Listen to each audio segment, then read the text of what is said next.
En algún momento de la segunda mitad del siglo XIII, en una sala de piedra donde la luz apenas alcanzaba a filtrar el polvo suspendido en el aire, varios hombres se reunieron para tomar una decisión que no sabían que cambiaría para siempre la forma en que el poder podía ejercerse sobre el cuerpo y el alma de los súbditos. No estaban allí para vengar una ofensa personal ni para apaciguar una revuelta popular. Estaban allí para diseñar algo mucho más peligroso, un método. Porque antes de que la Inquisición española se convirtiera en sinónimo de terror, antes de que su sola mención bastara para paralizar voluntades y silenciar conciencias, tuvo que aprender algo fundamental. Tuvo que aprender a matar dentro de la ley.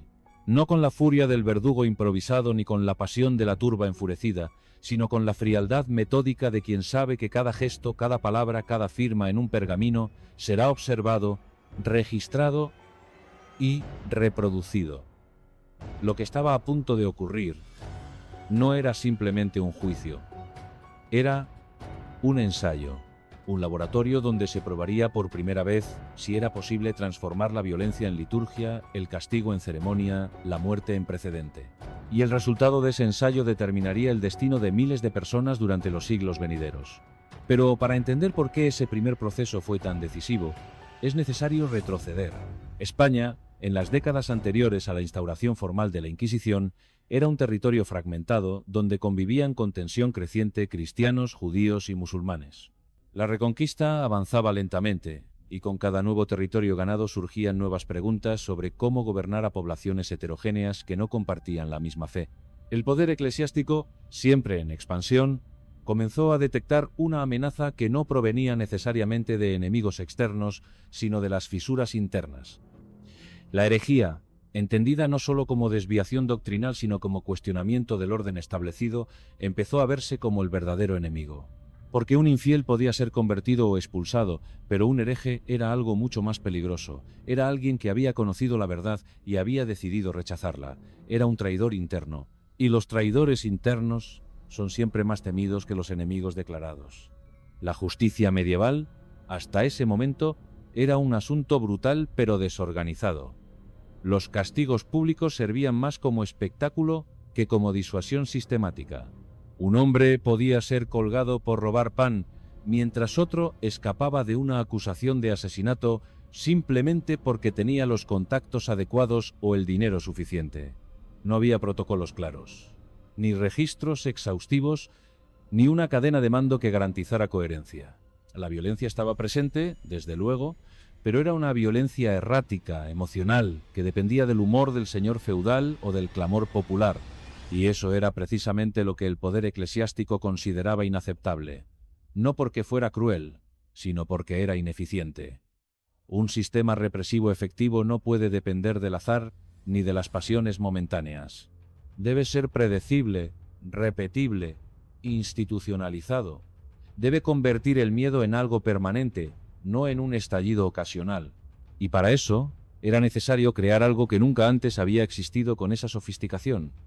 Un aparato legal capaz de justificar cualquier acto de violencia presentándolo como inevitable, como la única respuesta posible ante una amenaza metafísica.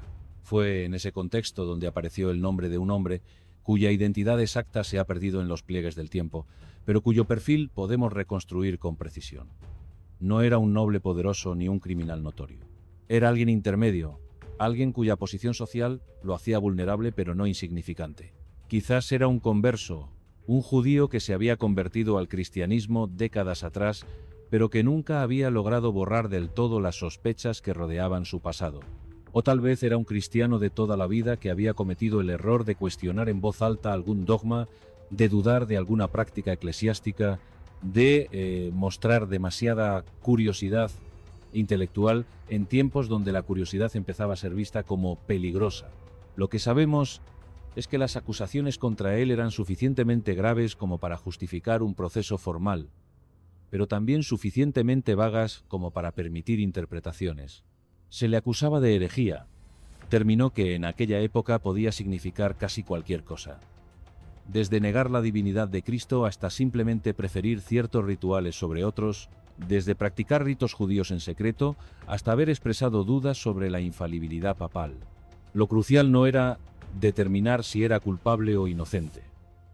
Esa distinción central en cualquier sistema de justicia moderno, era completamente secundaria para los hombres que orquestaban el proceso. Lo que estaba en juego era otra cosa. Lo que se estaba poniendo a prueba no era un hombre, sino un mecanismo, porque este proceso debía servir como modelo, como plantilla que pudiera reproducirse una y otra vez con mínimas variaciones. Debía demostrar que era posible llevar a alguien desde la acusación hasta la muerte siguiendo una serie de pasos claramente definidos, cada uno documentado, cada uno aparentemente razonable, cada uno construyendo sobre el anterior hasta que la conclusión final pareciera no solo justa, sino inevitable. El acusado era, en cierto sentido, un instrumento, un cuerpo sobre el cual probar la eficacia de un nuevo tipo de poder.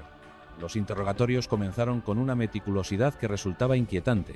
A diferencia de los juicios tradicionales, donde las preguntas eran aleatorias y las respuestas se olvidaban al día siguiente, aquí cada palabra quedaba registrada. Había escribas que anotaban todo, que capturaban no solo lo que se decía, sino también cómo se decía. Las vacilaciones, los silencios, los intentos de retractación. El acusado era sometido a sesiones que podían durar horas, donde las mismas preguntas se repetían con ligeras variaciones, buscando inconsistencias, forzando contradicciones. Se le preguntaba por su fe, por sus prácticas religiosas, por sus amistades, por las conversaciones que había mantenido años atrás. Se le pedía que delatara a otros, que nombrara a cualquiera que hubiera expresado dudas similares. Y cada respuesta era diseccionada, analizada, comparada con testimonios de testigos cuyas identidades permanecían ocultas. Porque otra innovación crucial de este proceso era el anonimato de los acusadores. El hombre no sabía quién lo había denunciado, ni qué exactamente se le reprochaba con precisión. Estaba obligado a defenderse de sombras, a negar acusaciones que nunca se formulaban completamente, a demostrar su inocencia frente a cargos que cambiaban de forma según conveniencia. Los testigos que fueron convocados eran cuidadosamente seleccionados. Algunos eran personas que realmente conocían al acusado, otros habían tenido contactos mínimos con él, y otros simplemente repetían rumores que habían escuchado de terceros. Pero todos compartían algo: sus testimonios, vagos y contradictorios entre sí, apuntaban en la misma dirección. Construían un perfil de alguien sospechoso, de alguien cuya fe era cuestionable, de alguien que representaba un peligro potencial. No importaba que muchas de esas declaraciones fueran producto del miedo, de presiones previas, de promesas de clemencia a cambio de cooperación. Lo que importaba era que quedaban escritas, firmadas, selladas. Pasaban a formar parte de un expediente que crecía día tras día, transformando las sospechas difusas en algo que parecía sólido, tangible, irrefutable. El expediente mismo se convertía en evidencia. El proceso generaba su propia verdad. Hubo momentos en que el acusado intentó defenderse. Presentó testigos de descargo, personas que podían atestiguar su devoción cristiana, su asistencia regular a misa, su participación en ceremonias religiosas, pero sus defensores fueron interrogados con la misma intensidad que él, y cualquier titubeo en sus respuestas se interpretaba como prueba de que también ellos eran sospechosos. La defensa misma se convertía en algo peligroso. Defender a un hereje era arriesgarse a ser considerado cómplice de herejía. Y así, uno tras otro, los posibles apoyos se retiraron. La familia del acusado dejó de visitarlo.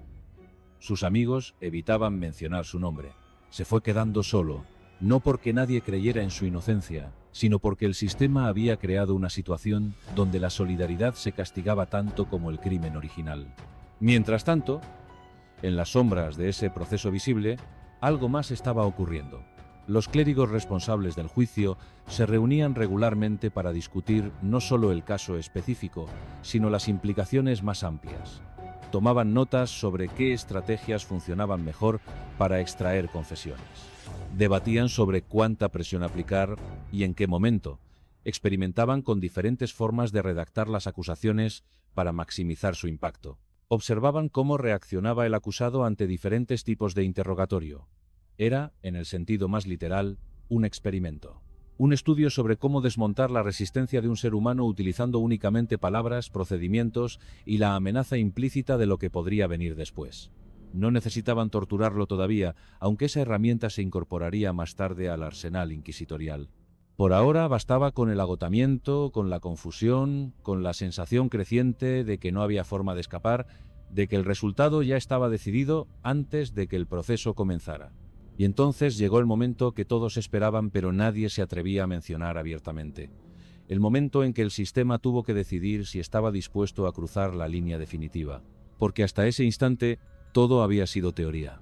Papel, palabras, procedimientos. Pero ahora se enfrentaban a una pregunta práctica. ¿Estaban preparados para matar?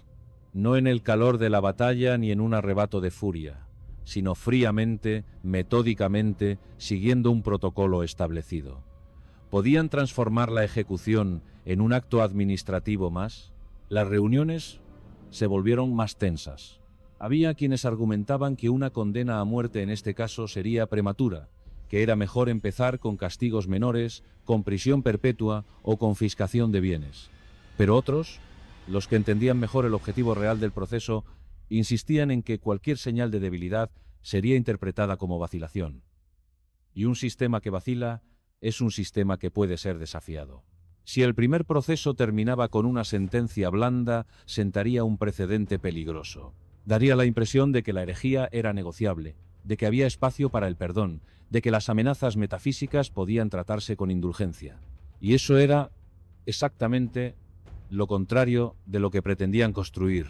La decisión final se tomó en una reunión donde no hubo gritos ni debates apasionados. Fue casi anticlimática en su frialdad. Varios clérigos revisaron el expediente una última vez, confirmaron que todos los pasos legales se habían seguido correctamente, verificaron que las firmas necesarias estaban en su lugar. Y luego, con gestos mínimos, dieron su aprobación. El acusado sería condenado a muerte. No por venganza, no por odio personal, sino porque el sistema necesitaba demostrar que podía hacerlo. Necesitaba probar que tenía no solo la voluntad, sino también la capacidad legal de eliminar a aquellos que consideraba peligrosos. La sentencia fue redactada con un lenguaje cuidadosamente calibrado. No era una orden brutal de ejecución inmediata, era un documento extenso que explicaba, paso por paso, por qué esta conclusión era la única posible. Citaba doctrinas teológicas, hacía referencia a precedentes canónicos, construía una argumentación que hacía que la muerte pareciera no solo justificada, sino obligatoria, porque de eso se trataba todo el ejercicio, de crear una ficción legal tan elaborada que la violencia final resultara invisible, disuelta en capas de procedimiento. La lectura de la sentencia fue un evento público, pero no en el sentido de un espectáculo popular. No hubo multitudes enfurecidas ni gritos de venganza.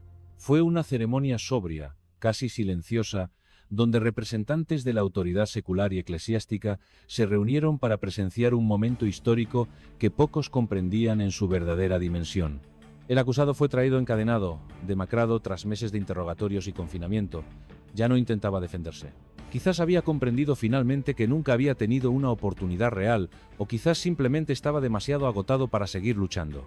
Un clérigo leyó la sentencia en latín, lengua que el condenado probablemente no dominaba completamente, añadiendo otra capa de alienación al ritual. Cada cargo fue enumerado con precisión, cada desviación de la doctrina ortodoxa señalada como evidencia de corrupción espiritual, cada silencio del acusado interpretado como admisión tácita de culpabilidad, y al final las palabras que cambiarían todo. El tribunal, en su misericordia infinita y buscando la salvación del alma del condenado, había decidido entregarlo al brazo secular para que se ejecutara la pena capital. Esa formulación aparentemente inocua contenía una astucia brillante. La Iglesia no ejecutaba directamente, entregaba al condenado a las autoridades civiles, manteniendo así una ficción de pureza moral. Eran otros los que manchaban sus manos con sangre, mientras los clérigos podían presentarse como árbitros imparciales de la verdad teológica. Pero todos sabían que era una farsa. Las autoridades seculares no tenían opción real de negarse. Rechazar la petición de la Iglesia era arriesgarse a ser acusados de complicidad con la herejía. Era un sistema perfecto de responsabilidad difusa, donde nadie podía ser señalado como el verdadero asesino, porque todos compartían fragmentos del acto. El verdugo que preparaba la hoguera solo seguía órdenes. El señor secular que autorizaba la ejecución solo cumplía con su deber de proteger la fe. Los clérigos que habían conducido el juicio solo aplicaban la ley divina. Y así, la muerte se convertía en algo que simplemente ocurría, como si fuera una consecuencia natural e inevitable de las acciones del propio condenado.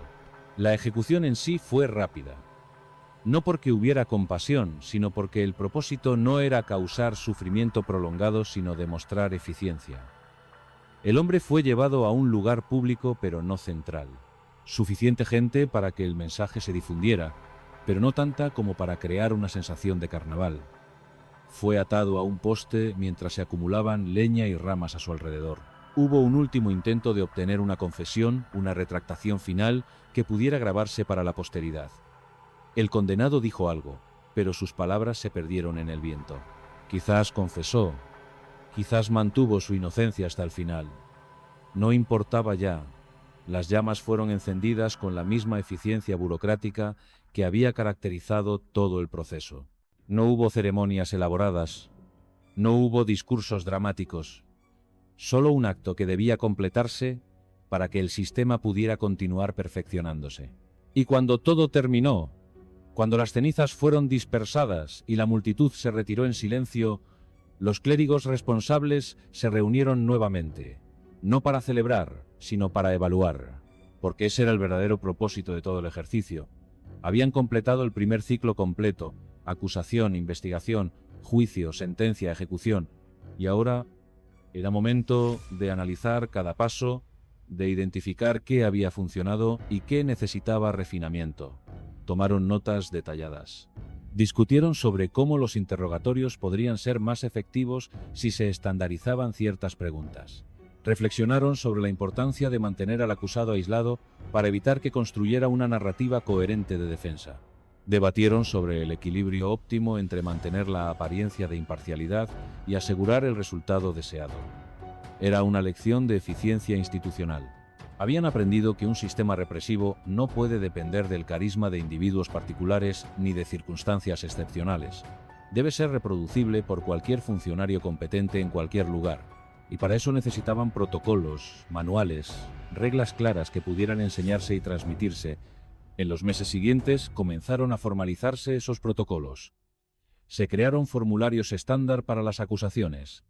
Se establecieron procedimientos específicos para cada fase del juicio.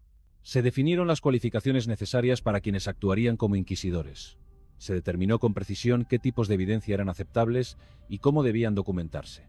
Era el nacimiento de una burocracia del terror donde la violencia se envolvía en capas de legalidad hasta volverse casi abstracta. Un joven clérigo podía ahora seguir un manual paso por paso y conducir un juicio por herejía sin necesidad de pensar demasiado sobre las implicaciones morales. Simplemente aplicaba las reglas, rellenaba los formularios, seguía el procedimiento. Y al final, si todo se hacía correctamente, el resultado era predecible.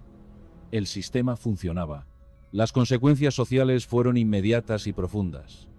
El miedo que se instaló en las comunidades no era el terror irracional ante una amenaza incomprensible. Era algo mucho más insidioso. La certeza de que existía un mecanismo preciso capaz de destruirte si cometías el más mínimo desliz. La gente empezó a autocensurarse, a vigilar cada palabra, a sospechar de vecinos y amigos, porque el sistema había demostrado que no necesitaba pruebas sólidas para condenar a alguien. Bastaba con acusaciones vagas, testimonios contradictorios, la sospecha de que quizás en algún momento habías pensado algo inaceptable, y esa incertidumbre era precisamente lo que lo hacía tan efectivo. Nunca sabías dónde estaba la línea que no debías cruzar porque esa línea se movía constantemente según las necesidades del poder. Un comentario que hoy era inofensivo podía convertirse mañana en evidencia de herejía si el contexto cambiaba. Una amistad que parecía inocua podía volverse comprometedora si uno de tus amigos caía bajo sospecha. El sistema había creado una atmósfera donde la paranoia era la única respuesta racional. Pero algo más estaba ocurriendo bajo la superficie. El proceso había generado un precedente legal que podía citarse en casos futuros. Ahora existía un modelo probado de cómo manejar acusaciones de herejía desde el inicio hasta la conclusión fatal. Otros tribunales eclesiásticos podían replicarlo, adaptarlo, mejorarlo, y eso fue exactamente lo que sucedió. En ciudades y pueblos a lo largo de España comenzaron a aparecer casos similares. Cada uno seguía el patrón establecido por aquel primer proceso, pero con pequeñas innovaciones que hacían el sistema más eficiente. Se descubrió que la tortura, aplicada con moderación y siguiendo protocolos específicos, aceleraba las confesiones. Se encontró que la confiscación de bienes del condenado no solo castigaba al hereje, sino que también financiaba las operaciones del tribunal. Se aprendió que involucrar a la comunidad en la denuncia de sospechosos creaba una red de vigilancia mucho más efectiva que cualquier fuerza policial. Décadas más tarde, cuando la Inquisición española fue formalmente establecida en 1478, no surgió de la nada. Fue la culminación de un largo proceso de experimentación y refinamiento que había comenzado con aquel primer caso. Los inquisidores que operarían bajo el reinado de los reyes católicos heredaron un aparato completamente funcional, probado en cientos de casos previos, perfeccionado, hasta el punto donde cada aspecto del proceso estaba cuidadosamente calibrado para maximizar tanto la eficiencia como la apariencia de legitimidad. No tuvieron que inventar nada fundamental, solo necesitaron expandir la escala de operaciones. Lo que había comenzado como un experimento limitado se transformó en una institución masiva, capaz de procesar miles de casos simultáneamente, cada uno siguiendo los mismos patrones establecidos décadas atrás. Y es aquí donde la verdadera dimensión de aquel primer proceso se vuelve visible. No fue el más sangriento de la historia de la Inquisición, ni siquiera fue particularmente memorable en términos de su crueldad. Hubo ejecuciones posteriores más espectaculares, autos de fe que involucraron docenas de condenados, torturas más elaboradas, sentencias más draconianas. Pero ninguno de esos casos posteriores tuvo el mismo impacto histórico, porque todos ellos fueron posibles únicamente porque aquel primer proceso había demostrado que el concepto era viable. Había probado que era posible construir un sistema legal capaz de justificar cualquier acto de violencia, de transformar el asesinato institucional en un procedimiento administrativo rutinario. Había establecido que la ley podía ser una herramienta de represión mucho más efectiva que la fuerza bruta. Lo que los hombres que orquestaron aquel juicio comprendieron, quizás sin articularlo explícitamente, es que el verdadero poder no reside en la capacidad de matar arbitrariamente. Cualquier tirano puede ejecutar a sus enemigos en un arrebato de paranoia o venganza. El verdadero poder reside en la capacidad de hacer que esas muertes parezcan inevitables, justificadas, casi naturales. Reside en crear un marco legal tan elaborado que la violencia se vuelve invisible porque está completamente integrada en el funcionamiento normal de las instituciones. Cuando el sistema aprende a matar legalmente, ya no necesita defenderse de acusaciones de tiranía. Puede señalar sus procedimientos, sus formularios, sus protocolos y argumentar que simplemente está aplicando la ley, que no hay nada personal, nada arbitrario, nada que pueda objetarse desde una perspectiva legal. Y esa transformación de la violencia caótica a la violencia legalizada fue el verdadero legado de aquel primer proceso inquisitorial. Las generaciones posteriores que vivieron bajo la sombra de la Inquisición crecieron en un mundo donde esto era completamente normal, donde era natural que existiera una institución capaz de arrestarte basándose en rumores, de interrogarte durante meses sin permitirte saber exactamente de qué se te acusaba, de condenarte utilizando testimonios anónimos que no podías refutar, de ejecutarte siguiendo un procedimiento que tenía todas las apariencias de legalidad. Para ellos no era una aberración, era simplemente el orden establecido. Y esa normalización del terror legal fue quizás el mayor éxito del sistema. No solo había logrado matar sin consecuencias, había logrado hacer que la sociedad aceptara esas muertes como parte necesaria del funcionamiento social. Los historiadores que estudian este período a menudo se concentran en los grandes números. Cuántas personas fueron procesadas, cuántas ejecutadas, cuántas torturadas. Y esas estadísticas son importantes porque revelan la escala masiva de la represión. Pero lo que a veces se pierde en el análisis cuantitativo es la dimensión cualitativa. El hecho de que la Inquisición no solo mató a individuos específicos, sino que transformó fundamentalmente la naturaleza de la justicia en España. Antes de su existencia, la ley era algo relativamente simple. Hacías algo claramente prohibido. Te castigaban de forma más o menos proporcional. Después de su establecimiento, la ley se convirtió en algo mucho más complejo y aterrador. Un laberinto de interpretaciones teológicas donde cualquier acción o pensamiento podía potencialmente ser criminalizado si los encargados de interpretar la doctrina así lo decidían.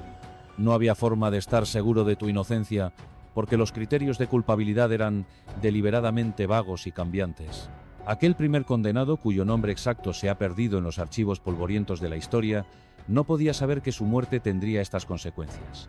Para él, fue simplemente el final de una pesadilla personal. Meses de interrogatorios agotadores, de confusión creciente, de desesperación ante la imposibilidad de defenderse efectivamente. Un último día de humillación pública seguido por la extinción. Pero su muerte no fue solo eso. Fue una inversión. Fue el precio que el sistema pagó para aprender cómo convertir la violencia en un procedimiento estándar. Y el retorno de esa inversión fue extraordinario.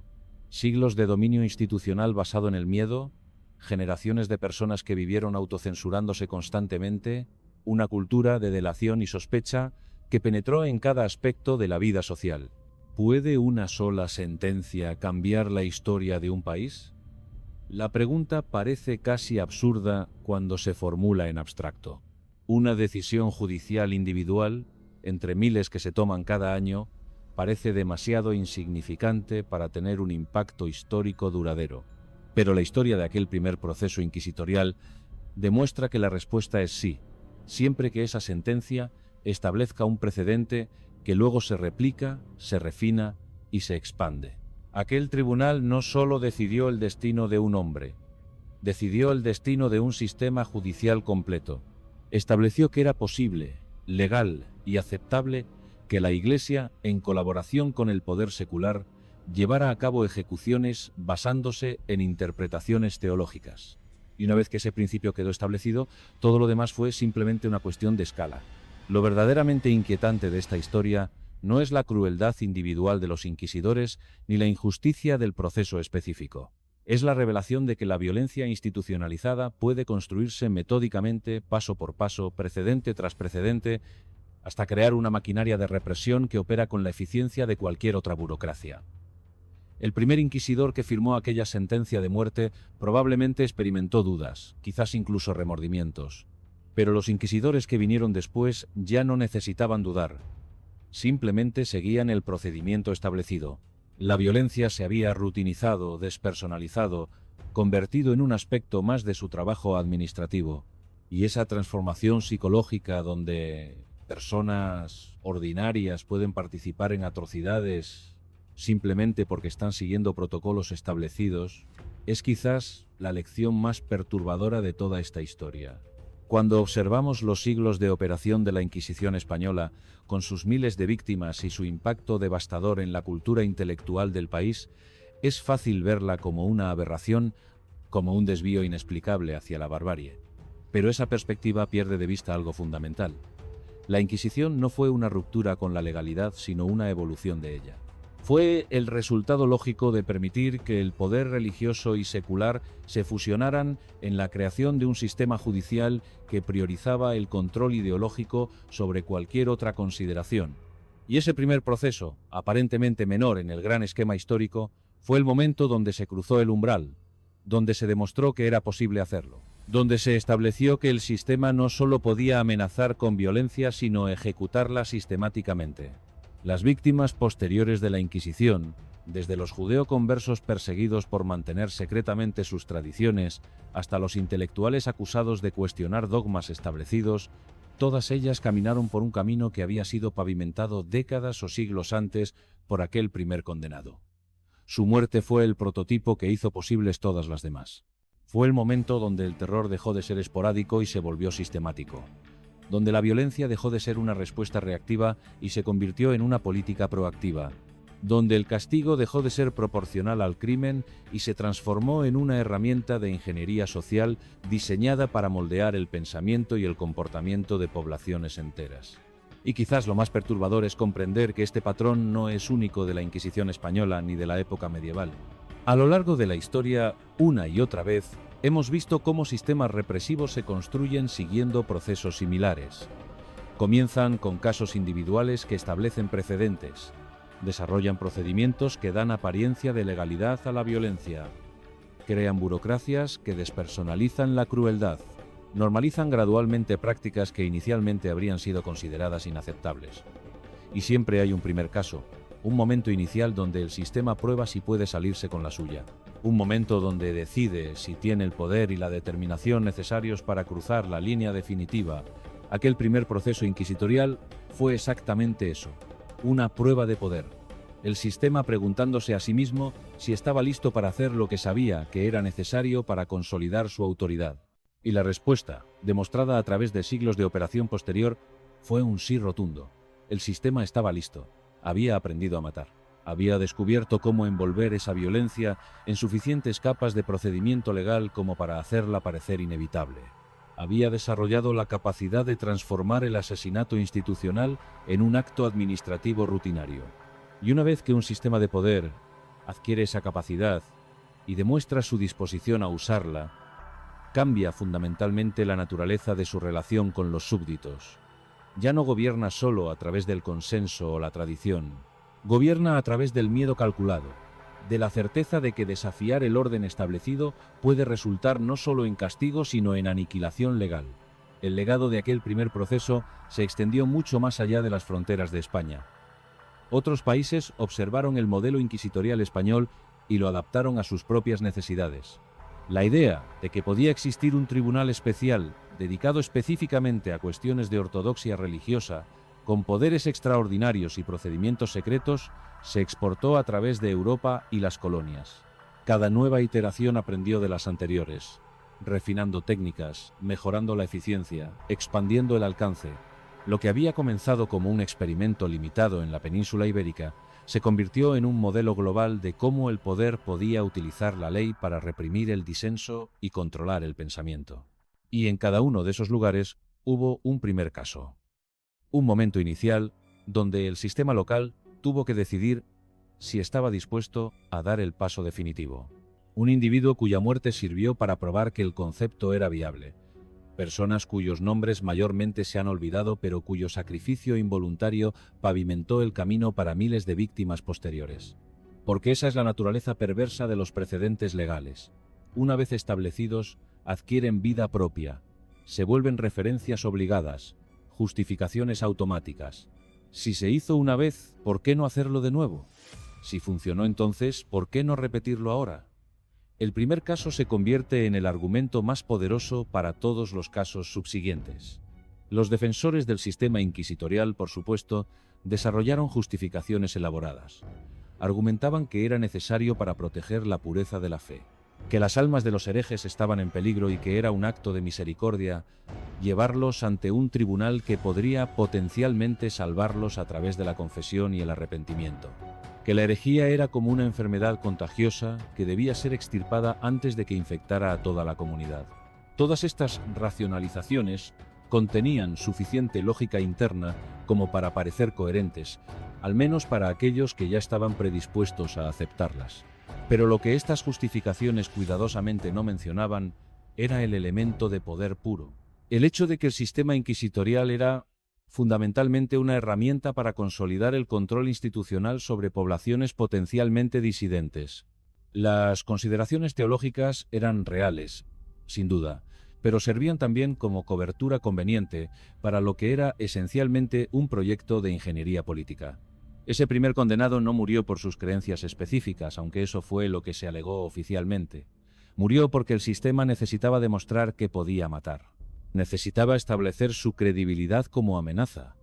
Necesitaba probar, tanto a sí mismo como a la población en general, que estaba dispuesto a llevar sus amenazas hasta las últimas consecuencias. Y esa demostración de voluntad fue mucho más importante que cualquier cuestión teológica específica, porque una vez que se estableció ese precedente, el miedo comenzó a hacer el trabajo. Ya no era necesario ejecutar a todos los sospechosos. La mayoría se autocensuraba, se conformaba, se sometía, simplemente por el conocimiento de lo que podría suceder si no lo hacían. El sistema había creado un mecanismo donde la violencia ocasional producía sumisión generalizada. Una inversión extremadamente eficiente desde la perspectiva del poder. Siglos después, cuando finalmente la Inquisición española fue abolida en el siglo XIX, dejó atrás un país transformado. No solo en términos del número de vidas destruidas directamente, aunque eso fue considerable, sino en términos de la cultura política que había ayudado a crear Generaciones de españoles habían crecido en un ambiente donde el pensamiento independiente era peligroso, donde la conformidad ideológica era la única forma segura de navegar la vida social, donde la delación de vecinos era no solo aceptable, sino a veces esperada. Estas actitudes no desaparecieron simplemente porque la institución formal fuera disuelta. Se habían incorporado en la psicología colectiva, en las estructuras sociales, en las formas de interacción comunitaria. El fantasma de la Inquisición continuó acechando mucho después de que sus tribunales dejaran de operar. Y cuando miramos hacia atrás, tratando de entender cómo fue posible que tal sistema existiera durante tanto tiempo, la respuesta no está en alguna perversidad única de los españoles medievales o en circunstancias históricas completamente irrepetibles. La respuesta está en comprender que los sistemas represivos no surgen completamente formados. Se construyen gradualmente, precedente tras precedente, normalización tras normalización. Y siempre hay un momento inicial, un primer caso que prueba la viabilidad del concepto, un momento donde el sistema decide si tiene el coraje, la determinación y el poder necesarios para cruzar un umbral moral que una vez cruzado ya no puede deshacerse. Aquel primer proceso inquisitorial que terminó en muerte fue ese momento para España.